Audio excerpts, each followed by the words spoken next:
Balobi ezalaki journée au Molongo Mobimba et célébra qui journée internationale ya danse biso lingala facile tozaki na terrain bolanda reportage oyo yanana modi.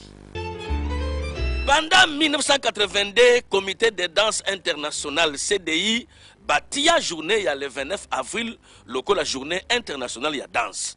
Ba pona yango pona okanisa mokolo ya mbotama ya Jean-Georges Nover oyo azali créateur ya ballet moderne.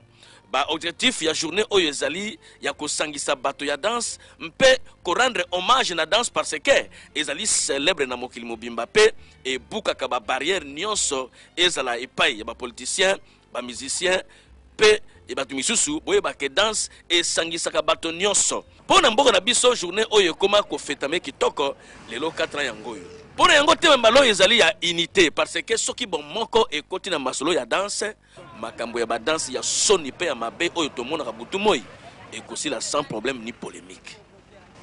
Ete ya bino hein? Terrible.